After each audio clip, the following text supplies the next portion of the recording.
to arrange to get, and he said,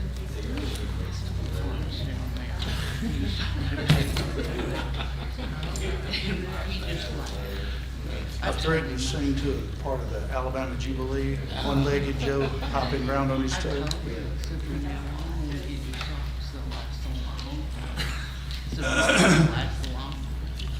Glad to see everyone this morning. Glad everybody's in good spirits. Always good to see, good to hear. Our study this morning will be in John 8. We'll go ahead and start there in just a moment. The readings are from Jeremiah 18 through 29. 18 through 20. There's a figure of speech that he uses through these passages. I am the what?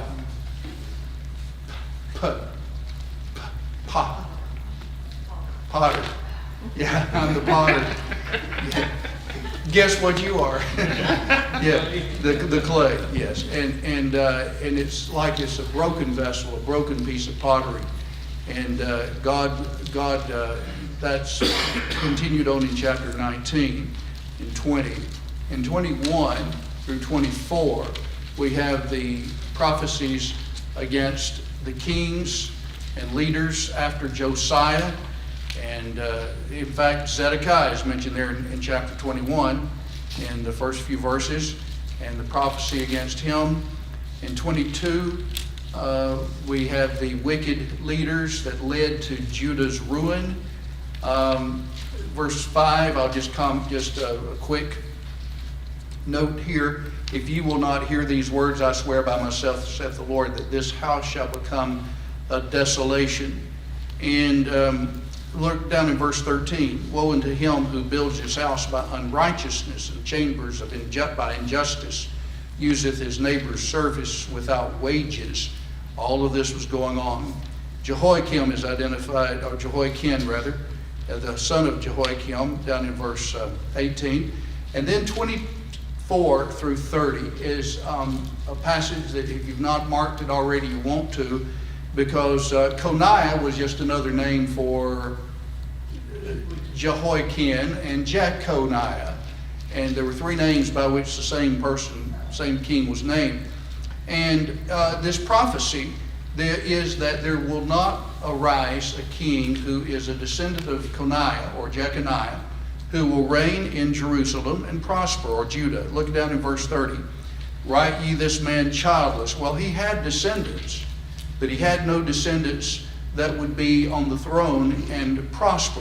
Notice, a childless, a man that shall not prosper in his days. For no more shall a man of his seed prosper, sitting on the throne of David and ruling in Judah.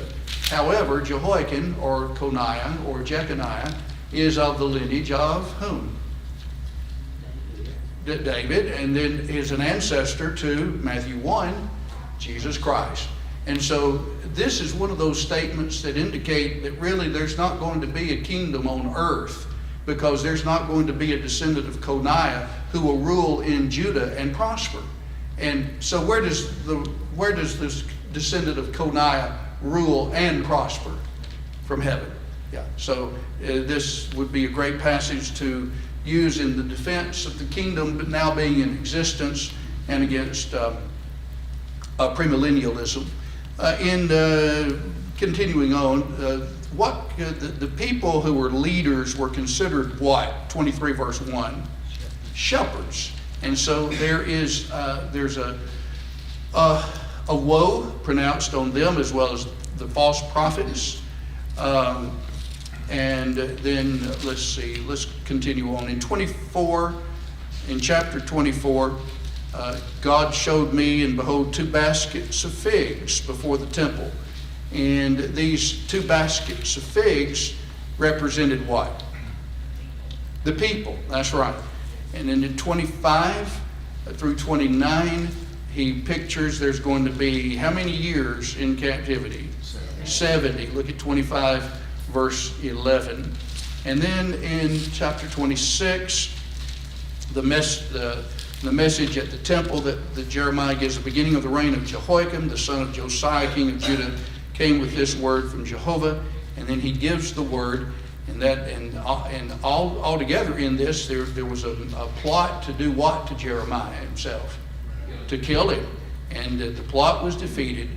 And then a little later in 27, 28, he's telling these nations, the people rather, to submit to Babylon that is coming. In 28, and we had Jeremiah's conflict with a certain person by the name of Hananiah. And then he gives the instructions to in chapter 29 to go ahead and build what? Verse 5. Build houses, plant gardens, because what's going to happen eventually? You're going to what? You're going to return. Yes. And so it's basically like, okay, this is going to happen, but there's going to be a return. And so here, I want you to kind of show your faith in what I'm saying by going ahead and investing in property and doing what you need to do now, because some would return, how many years later? 70. Okay, well, let's stop there. That's where our reading would end last night, and then we'll go on from there, Lord willing, on Wednesday morning, Wednesday night. All right, in our study of the life of Jesus, preparation, then the beginning ministry, then the great Galilean, the period of retirement, and now the closing ministry. What two accounts of the gospel spend more primarily in the area of Perea as well as Judea, and John primarily in Jerusalem. Good. All right, let's see what else we wanted to say about that. About how many, this is on charts, and I hope that your mind is thinking in chart form. You see, you visualize things, you know. Okay, so how many months does the closing ministry occupy? About 6 months. Good. So you're with us. Everybody's with us here. What happened? I'm not with it. Let's see. Good. Here we go. There we go. That's our chart that we wanted to indicate. About the time element again, just very little. You know, some of the teaching that all of us remember well in Matthew, the first 12 verses, deal with the Pharisees asking Jesus about divorce, you know. Is it lawful for a man to put away his wife for everybody? So we're talking about Perea, because 19:1 says, you know, we went across the river. That's Perea. But not a whole lot in Matthew or Mark, but a whole lot in Luke and John, in about 6 months. From the Feast of Tabernacles in John 2 to Passover in John 11. The Feast of Dedication in John 10 would have been 2 to 3 months, since that was the Feast of Lights. Okay? And again, closing ministry, primarily recorded in Luke and John. We've already talked about the time. Judea and some Perea, primarily in Luke, and Jerusalem, primarily in John. And then to get a geographical look of it, here we have Luke considering these areas, and then John primarily with Jesus in Jerusalem.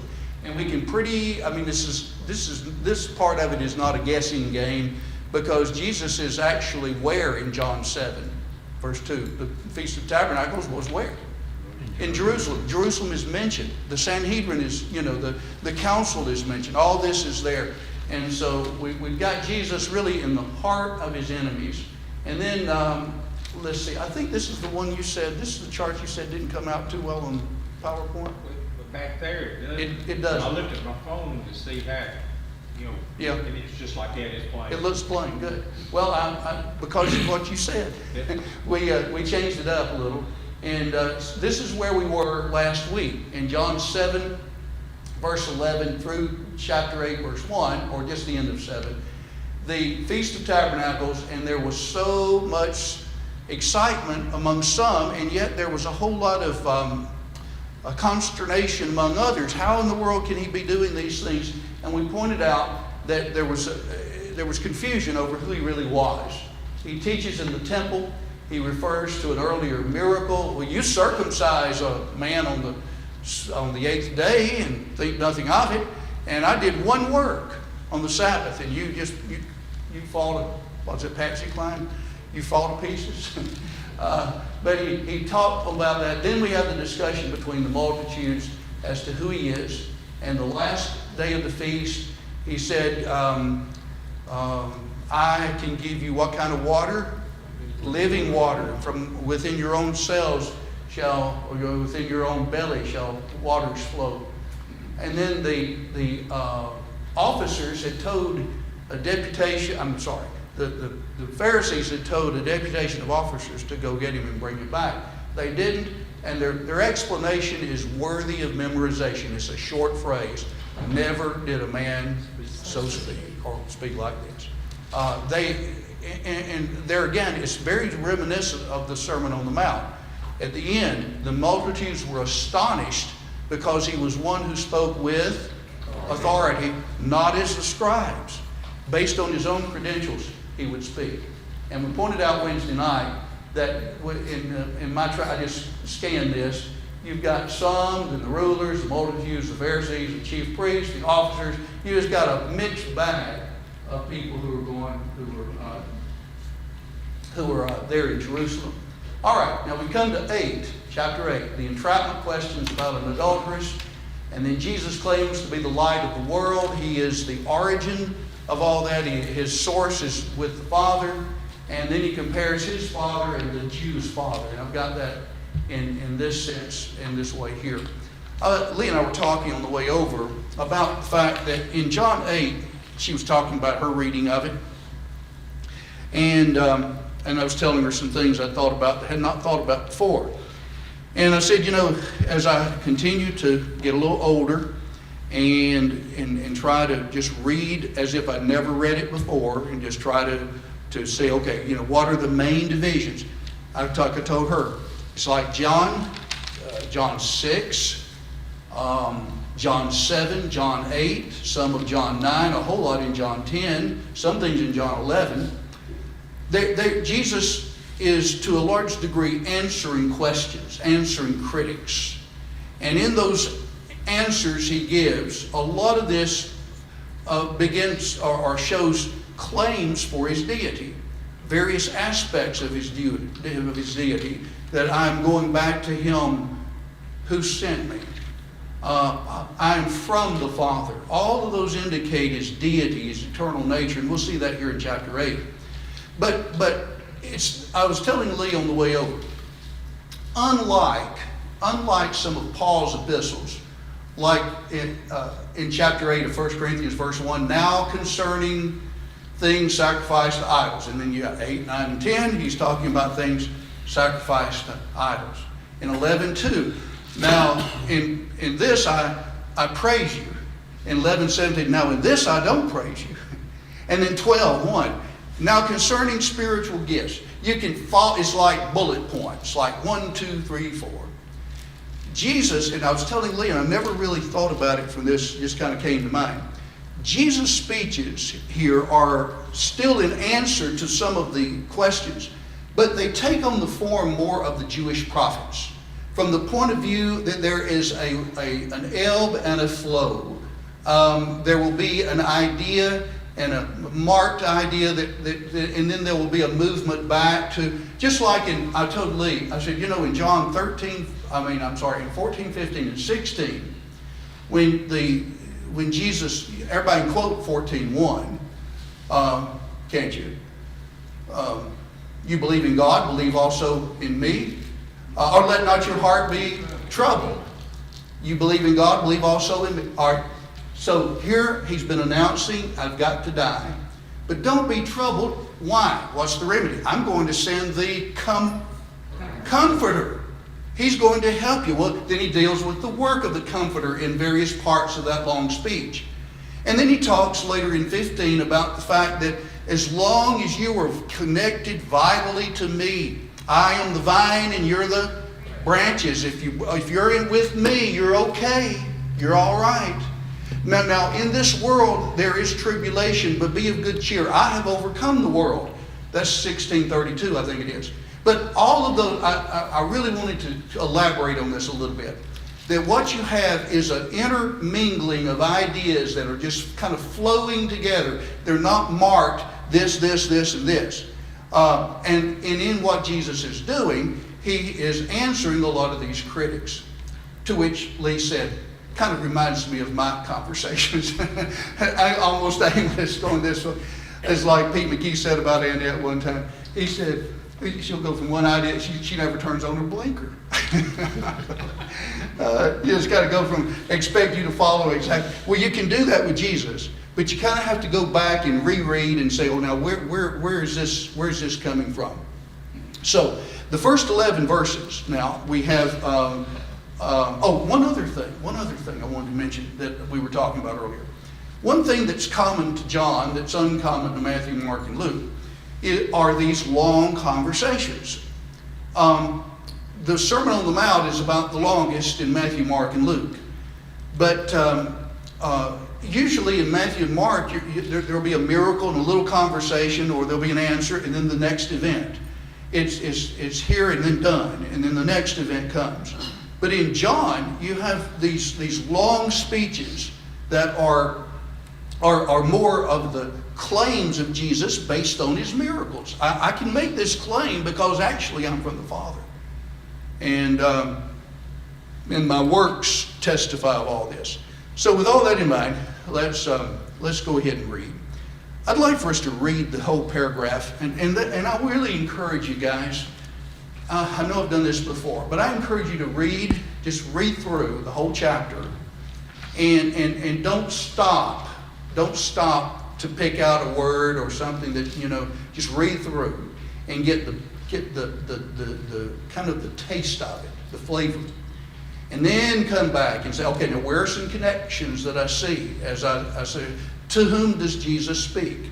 What are their arguments? And then you start breaking it. But get the taste of it first. Just read it through then come back and then reread. And I think that can help us. So the first 11 verses, most will say that 753 is a part of chapter, the idea is there. They went every man to his own house, but Jesus went to the Mount of Olives, evidently to reside during the evening. All right, let's pick up in verse 2 and read through the end here. Brother Farron, if you would. John 8, verse 2 through 11. But early in the morning he came again into the temple, and all the people came to him, and he sat down and taught them. Then the scribes and the Pharisees brought to him a woman caught in adultery. And when they had set her in the midst, they said to him, Teacher, this woman was caught in adultery in the very act.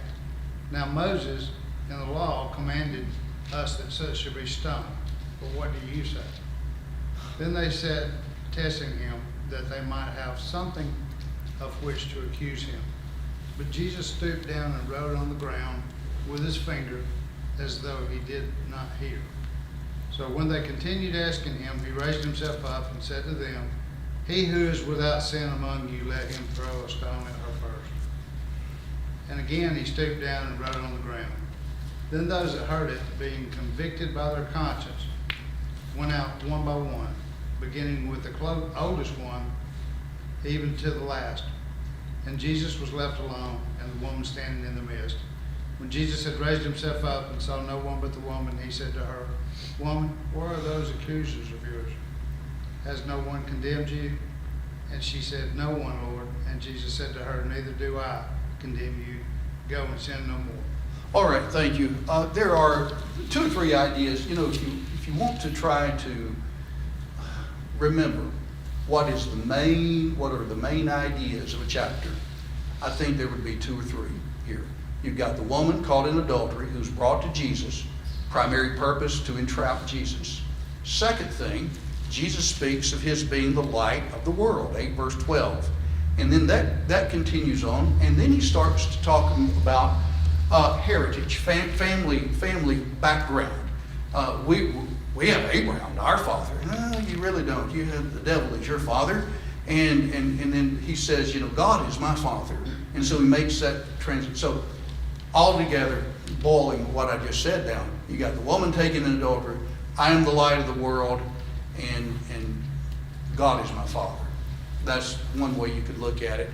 I have on the notes on page 9 entrapment questions about the adulteress. Jesus claims to be light of the world, and heated discussion over Jesus' father. and the Pharisees' father. Now, some of you who opted not to get a new book will not find the note that I have here under Part B. Students will notice that in most translations other than the King James Version, footnotes indicate doubt as to the genuineness of chapter 753 through 811. A footnote in the American Standard Version reads, most of the ancient authorities omit 753 through 811. Those which contain it vary much from each other. Other translations are similar, and I think a few brief points can be made. Well, first, while many manuscripts might not contain it, some do. Whenever you hear the word, many ancient manuscripts do not contain this, but some do. And then you look, okay, well, is there a teaching in this that is in conflict with some other passage? And this is not. We'll come to that. While many might not contain it, some do. Jerome stated that it was in many Greek and Latin manuscripts, and McGarvey adds, these must have been as good as or better than the best manuscripts we now possess. Even among those who doubt its inclusion, they admit that its tenor is wholly in keeping with the character and ministry of Jesus, and that it doubtless constitutes a genuine account of an episode of his career, Merrill Tenney says. Jesus' answer to his critics, putting them to flight, reflects divine wisdom that he demonstrated elsewhere in John as well as the other three accounts of his life and teaching. Sometimes that's one thing about the Book of Mormon and the Pearl of Great Price and other things. It doesn't have the ring of inspiration. There's a certain type of wisdom that comes from the Word of God that is just not in the wisdom of men.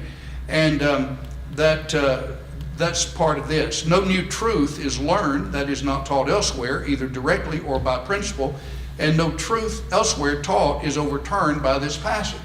So, it sounds like it could be there. There's nothing that it would overturn. It corresponds favorably to everything else in the Scripture. And so, due to the above reasons, we believe it to be actual historical event in Jesus' life, written by the inspiration of God. That's best I can do in a brief way on this passage, though some deny that its inclusion. All right, we've got some questions. By their not bringing the man involved, were these scribes and Pharisees truly seeking justice? No, they were hypocrites. They were really seeking to do what to Jesus? Test him or try him. Yes, test in order to have something on him. In the note, they were correct in that the law commanded death by stoning for adultery. Those passages in the Mosaic Law indicate that that's right. However, the Romans would not allow the Jews to execute capital punishment among themselves. So their question to Jesus as to what he thought ought to be done was not a practical question. If Jesus said they should stone her, he would have assumed political authority Romans would not allow and would have been accused and convicted as a usurper. On the other hand, if he said nothing should be done, he would have been seen as setting aside the law of Moses and would have lost confidence of those who actually believed on him. He was the Messiah. Therefore, Jesus faced dealing with the actual sin the woman committed, the law that said she should be stoned, the hypocrisy of the Pharisees, his own compassion and mercy toward her. The Waldrons have a lot of that in their own in their work. What did Jesus do seemingly as if to ignore them? He stooped down and what? Wrote on the dirt. And what did he write? Nobody knows. There was a preacher in this area a few years ago, had a whole lesson on that. And he pretty much knew what Jesus said, what he wrote. And unfortunately, he got it from a denominational preacher that you can find online. Some say, I'll just say this, that some say that he began writing the names of the people and their sins. He might have, but we have no clue that happened. But whatever he did, it's almost like he's ignoring them as he's gotten down and just writing in the dirt, the sand. So it's interesting that in verse 7, when they continued asking him, the force of the grammar there means they just kept on and on and on. We'd say they badgered him over that. When they continued asking him, he lifted up himself and said what? He that is without sin, let him cast the first stone. And then what did he do? He went down and stooped, and then from the oldest to the last, what happens? They start exiting until who is left with Jesus by? The woman. And then we have the question that he asked her, woman, where are they? Did no man condemn thee? Verse 10, verse 11. No man, Lord. And Jesus said, neither do I condemn thee. Go thy way, from henceforth sin no more. Got a lot of in the notes here that probably will be applications as we go through. What C here? What did Jesus do? We answer that. He stooped down and wrote on the ground. When they continued to ask him, he rose up and said, he that is without sin among you, let him cast the first stone. Now, it's an interesting statement that Jesus made that indicates divine wisdom. And I mentioned in the note at least two things in it. First, he in essence told them to go ahead and stone her as the law demanded. Go ahead and do as the law demanded. And so he upheld the law. But second, he reminded them of another law that they had overlooked, Deuteronomy 17:17, which said that the witnesses were to be the first to cast stones, indicating that there was a genuine concern that justice be carried out. But there was another part of that the law indicated, that the person who would first cast the stone was not what? Guilty of the same sin. And so the one who executed the law had to be free from the same crime, lest by stoning the person condemned, he would condemn himself as worthy of a similar death. So Jesus did so much when he says, he that is without sin, let him cast the first stone. He upheld the law, but showed what they had overlooked. And he that is without sin, that is in this particular... Did Jesus mean you got to be a sinless, never having ever committed a sin? No, the Jews understood that. But you could not be guilty of the same infraction, the same sin for which you are stoning this person. You're leading in the execution of it. You couldn't do that. Yes, ma'am. Meaning unforgiven, correct? Yes. Yeah. Yes, right. Jesus again did what? He stooped down and wrote with his finger on the ground. And again, in the note, we're not told what Jesus wrote. Some have thought he wrote the names and sins of the woman's accusers. Whether he did or not, it would fit well his challenge. It did allow the woman's accusers to leave without the embarrassment of being watched. What happened? Well, we already mentioned it. They all began to do what? Leave from the oldest. Yes. Doesn't say why the oldest then to the last, but it could be that the oldest was more conscious of his own frailties and sins, and got the what was that? He was older, he had more chances to commit the sin. Exactly. Good point. When Jesus rose up, he asked her a question that paved the way for dismissing the whole case, which was, where are they that could condemn you, accuse you? She answered that no man had condemned her. Obviously, they had condemned her from the point of view of showing that her adultery was wrong. Now, this is where I want to, I've got this in the notes, but I want to elaborate on this a little. When Jesus used the word condemn, where are they that condemn you? Well, it wasn't a case that they're saying, well, there's no condemnation that is of the sin itself. They understood that. That's the reason they brought her to Jesus. They knew it was wrong to commit adultery.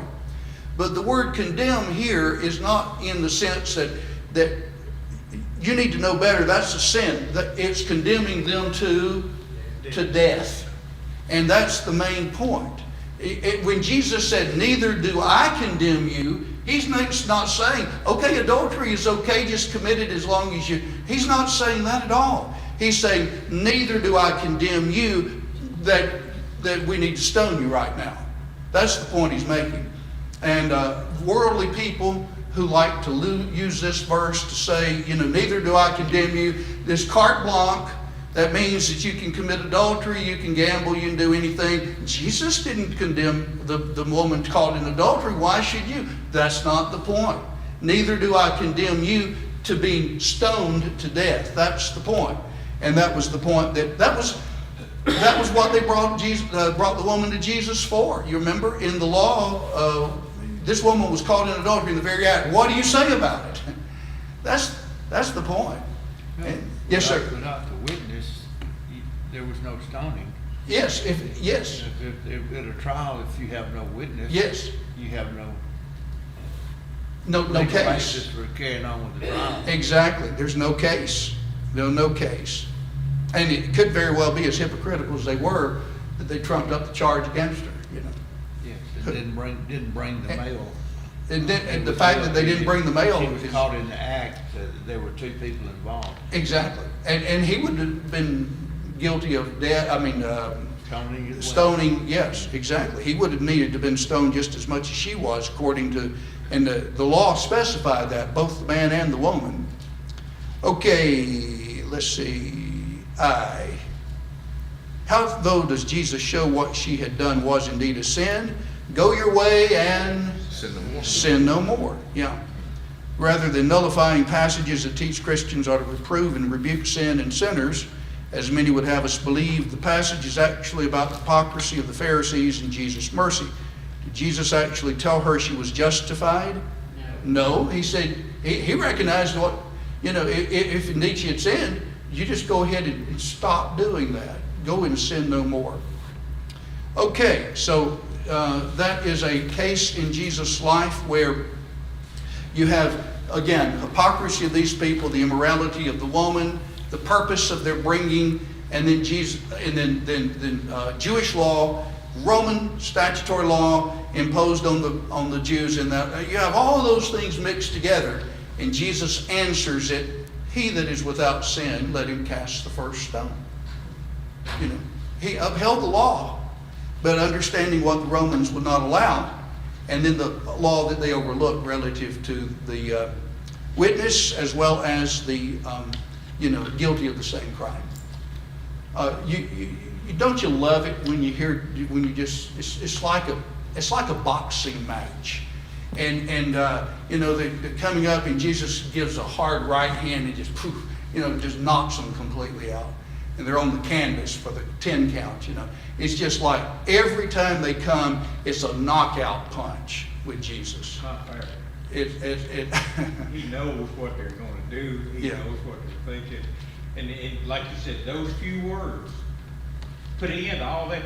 Exactly. They probably had a big scheme of bringing this woman and saying, Yeah. we got him now. Yeah. And then he writes in the dirt and he says this. Then you just turn around and walk off.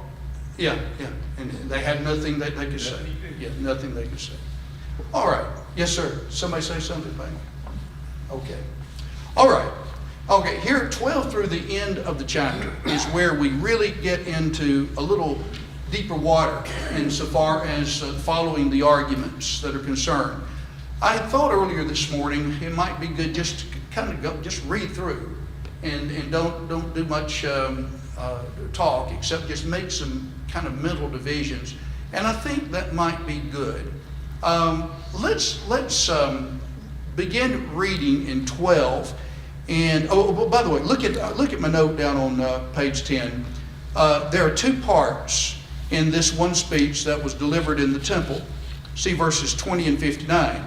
The first is primarily addressed to Pharisees, and you'll notice. Look at verse 12. Again, therefore, Jesus spoke to them. Well, the word them, the pronoun would refer to the antecedent, which would be back in verse 3, the scribes and the Pharisees. And even if you said, there's a question about that passage even being in the text, and you'd go back to verse 48. Hath any of the rulers, verse 47, the Pharisees answered them. And so he's primarily addressing, though you have a mixed bag, kind of a mixed audience of some people who believed, some who did not, this is primarily to these Pharisees. And we're going to have some questions. Let's read with me together. Again, therefore, Jesus spoke to them, saying, I am the light of the world. He that follows me shall not walk in darkness, but shall have the light of life. Now, he's speaking to Pharisees because they answered. They said unto him, you bear witness of yourself. Your witness is not true. Basically, you're just making what? You're just making claims. Okay, now I want you to notice, Jesus uses about 3 arguments here. The first, he says in verse 4, that I don't really need witnesses. I know where I came from. Look at it. Even if I bear witness of myself, my witness is true. For I know whence I came. I know from where I came and whither I go, where I'm going. But ye know not whence I come or whither I go. That's the first argument. Second argument. You judge after the flesh. I judge no man. Yea, and if I judge, my judgment is true, for I am not alone, but I and the Father that sent me, which introduces the third argument. He says, I know of what I speak. That's really the second. You judge after the flesh. I'm judging from things spiritually. And then in anticipation of the third argument, he says, but I and the Father that sent me. Now, he talks about the Father being his witness. Yea, and in your law it is written that the writings of the witness of two men is true. All right, at the mouth of 2 or 3 witnesses, every word shall be established. Okay, so you've got me and the Father. I am he that bears witness of myself, verse 18. Well, the second witness, and the Father that sent me bears witness of me. The Father that sent me. Well, how had the Father who sent him borne witness? Through all of the what? All the miracles he had performed. All right, now they're questioning this idea of his Father. They are thinking, I've got a line marked to myself. Look at verse 15. Ye judge after the flesh. All right, verse 19. They said therefore to him, where is your Father? Judging according to the flesh, who are they thinking of? Joseph. Exactly right. Where is your Father? Jesus answered, ye know neither me nor my Father. If ye knew me, you would know my Father also. These words spoke he in the treasury as he taught in the temple, and no man took him because his hour was not yet come. We're not told how. Perhaps just the amazement at his answers, the amazement at the fact that he's right here in the camp of his enemy. We don't, it's just not told. But providentially, his hour had not come. All right, let's keep going. He said therefore again to them. Evidently there's a pause, and now he begins to change subjects a little bit, and he's going to speak, it's going to be a carryover of the idea of the Father, his Father. I go away, and ye shall seek me, and shall die in your sin. Whither I go, ye cannot come. The Jews therefore said, will he kill himself, that he saith, whither I go, ye cannot come? And he said unto them, ye are from beneath, I am from above. There's your fleshly versus the spiritual.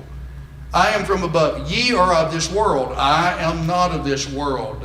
The Hebrew parallelism. I said therefore unto you that ye shall die in your sins, for except you believe that I am he, ye shall die in your sins. That's the context in which this passage we've often quoted is found. That they would die in their sins simply because they refused to do what on Jesus? To believe on him. They would not believe in spite of the evidence. So he continues now with this idea on the Father and his being sent. Verse 25. They said, who are you? Who are you?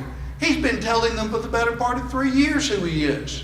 And the claims are verified with the miracles. Who are you? Jesus said, well, I'll tell you. And then he summarizes, even that which I have also spoken to you from the beginning. Everything that I began to teach you from the very beginning of my ministry should tell you who I am. I have many things to speak and to judge concerning you. Howbeit he that sent me is true. You get that repetition of he that sent me and I'm from him. And the things which I heard from him, these speak I unto the world. They perceived not that he spoke to them of the Father. Jesus therefore said, when ye have lifted up the Son of Man, then shall ye know that I am he, and that I do nothing of myself, but as the Father taught me, I speak these things. Now when he said there in verse 28, when you have lifted up the Son of Man, that has been used back in chapter 3, verse 34. It will be used again in chapter 12, 32 through 34. Of what does he speak? His crucifixion. And then lifted up, possibly could have a secondary. He's lifted up from on the cross, but then he's lifted into the heavenly places and on the throne of David. And that was all made known on the day of Pentecost. And so it's almost an anticipation of what they would realize after his death. And of course, even on the cross, I know we're getting ahead of ourselves, but on the cross, the words of Jesus, were not like a common criminal. And then from noon till 3, what was over the face of the earth? Darkness. And at the point of his death, the temple veil was rent. And so you have these miracles. Then the third day, the resurrection. And so they would get the point. And I think that's what Jesus is saying there in verse 28. When ye have lifted up the Son of Man, then shall you know that I am he, and that I do nothing of myself, but as the Father taught me, I speak these things. By the way, this gives kind of an additional punch to Peter's words on Pentecost. When he said, brethren, I may testify you freely of the patriarch. No, that's later. Hear these words. Jesus of Nazareth, a man attested or approved of God unto you by many miracles, wonders, and signs, which God did by him in the midst of you, even as ye yourselves know. It was almost as if Peter was taking this idea, look at what you did and look at what God did, and you ought to know beyond the shadow of any doubt that this is the Christ of God. So Jesus anticipated all that in that little statement in verse 28. Philip, Yes, sir. As you read this, you can just picture when they said those guards out to get Jesus. Yes. Ain't nobody ever spoke We like had this. never heard anything. They Yes. hear it some more. Right? Yes, we have never, that's what else could he say? Yeah. In verse 29, and he that sent me is with me. He hath not left me alone, for I do always the things that are pleasing to him. And he spoke these things, as he spoke these things, many believed on him.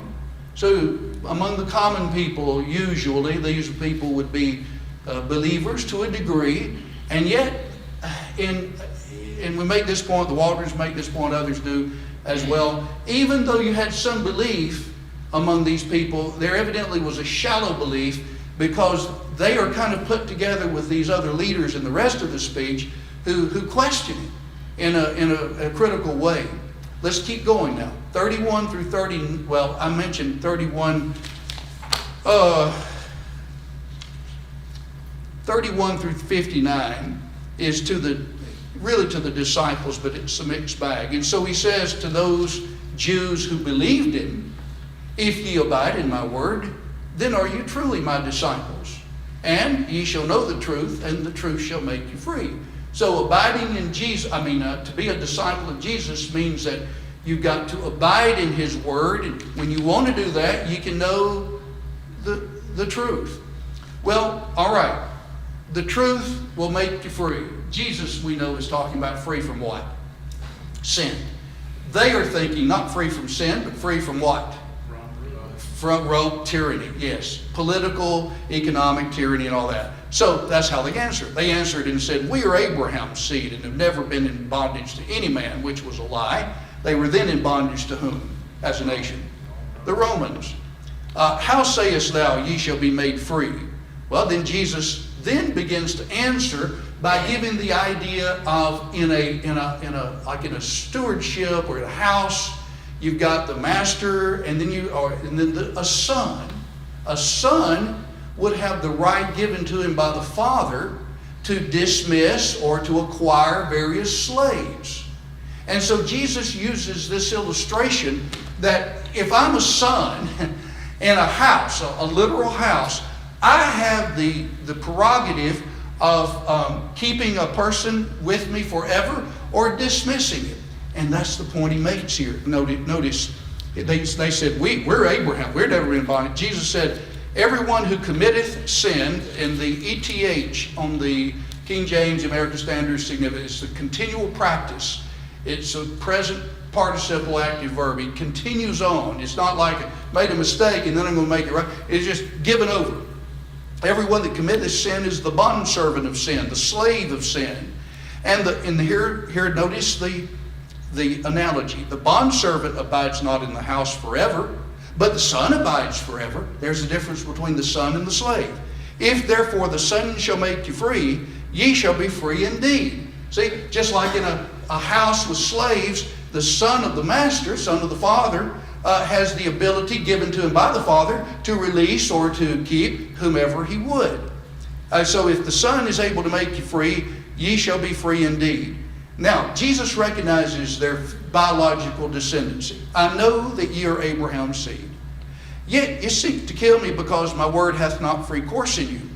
I speak the things which I have seen with my Father, and ye also do the things which ye heard from your father. See, the idea of the family relation continues. They answered and said, our father is Abraham. Well, physically, but Jesus is speaking in spiritual terms. He says, if you were Abraham's children, well, they were physically, but not spiritually. You would do the works of Abraham. But now you seek to kill me, a man that had told you the truth, which I heard from God. This did not Abraham. Abraham was not the kind of person who would resist truth. You do the works of your father. Uh-oh. Well, you know where this is going. They said, we were not born of fornication. Possibly one or two ideas on that. Some would think that, they knew that Joseph and Mary were not together, that it could have been born of the act of fornication. Another is the idea that what you're saying is what pagans will do. We're not pagan idolaters. It could be maybe even intended both on there. We were not born of fornication. We have one Father, even God. Jesus said unto them, if God were your Father, you would love me, for I came forth and am come from God, for neither have I come of myself, but he sent me. Why do ye not understand my speech? And then he answered his own question, even because ye cannot hear my word. In other words, when Jesus would say something, what was happening? In one ear and out the other. Lee and I were talking about this. I'm going to have to stop. This boils back to a bigger issue. Was Jesus the Messiah they were really looking for? No. What were they looking for? A physical, political deliverer. And Jesus was not that. I was telling Lee, it was about time we got out. I said, this is the same way it is for people today. They're looking in religion for what they want. And if they don't find it, they either give up on religion entirely or go somewhere where they can find it. Rather than just having our minds as an open scope or open window, and we're letting all the sunlight of God's revelation come through to us, and whatever he says, we take it, and we can't. That they had this preconceived idea that we're going to be like it was during Solomon's day, and we're going to put these nasty Romans at bay. And that's not why Jesus came. And so, as a result of that, it was like, we've already seen what kind of a kingship this is, and we don't want any part of it. So, Jesus answers his own question. Why do you not understand my speech? Because you cannot hear my word. We're going to have to stop there, guys.